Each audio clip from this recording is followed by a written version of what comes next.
जोबथा सेमि फाइनाल दिनै Harisinga town club आरो दिल्ली गारवाल एफसीनि गेजेराव जादोंमोन। दिल्लीया देरहाबाय।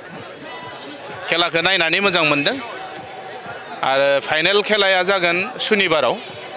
गतिके गासैबो रायजो राजाफोरखौ फाइनालाव लोब लोब फैनानै जोंजों लोगोसे हेफाजाब होफैनो थाखाय आं खावलायहरनाय जाबाय आरो बे फाइनाल मेचआव बाहागो लागोन बारहुंखा एफसी क'क्राझार आरो लोगोसे दिनैनि बे सेमि फाइनालाव देरहानाय दिल्ली गारवाल एफसी बिथांमोननि गेजेराव बादायलायनाया जागोन आरो नायनो मोजां जागोन खारन मोननैबो दोलोआ बिराद टाफ।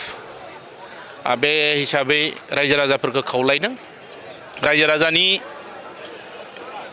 नायनो फैनाय बा बेयाव जोंजों हेफाजाब होनाया जोंनि एसोसिएशननि थाखाय मोनसे इनकारेजमेन्ट जागोन आरो प्लेयारफोराबो इनकारेजमेन्ट मोनगोन गेलेनो आरो बेबायदिनो जोंनि गेजेराव प्लेयार जों प्रडाक्ट खालामनायाव जथेस्थ' सहाय मोनगोन होननानै जों मिजिंथिनाय थाबाय।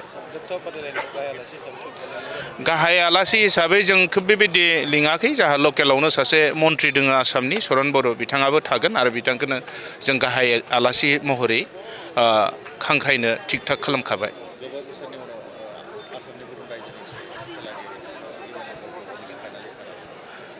गोबाव बोसोरनि उनाव मानेथ' फैबाय थादों बेबायदिनो लेंहरबाय थादों आसामनि बाहेरनि जेरै शिलं मेघालयानिफ्राय प्राय लेंहरबाय थानाय जादोंमोन खिन्थु नर्थ इस्टनि बाहेरनिफ्राय टिम गेलेफैनाया एबार प्रथम होनना बुंगोन गोबाव बोसोरनि उनाव नायनानै मोजां मोनदों आरो रायजो राजाफोरा जथेस्थ' सन्तुष्ट'।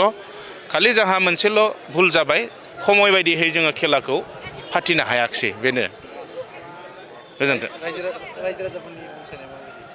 रायजो राजानि अनसायनायाथ' बाख्नायजाथाव बयबो लोब लोब फैदों नायफैदों आरो बेखायनो जों गोजोननाय मोनदों आरो बेबायदि जुदि रायजो राजाफोरा सहजुगिता होयोब्ला खामानि मावग्राफोराबो मोजां मोनो उत्सा मोनो।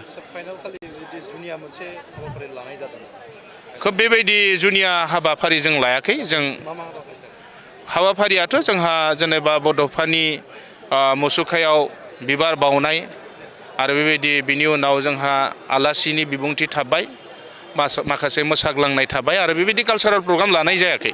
खेला जोबनाय लोगो लोगो हाबाफारिया जोबगोन। रानार्स आप चेम्पियनफोरनि थाखाय दासिमबो जों फाइनाल खालामनाय जायाखै हयथ' 50-30नि गेजेराव जानो हागौ आरो दे थिग আছে खारन गेम मानि जथेस्थ' होखानाय जादों बे थांलाय फैलाय आरो ट्रेन्सपर्टेसन खरसाया एक्सट्रा गेम मानिया एक्सट्रा गतिके बेबायदि मा बुंगोन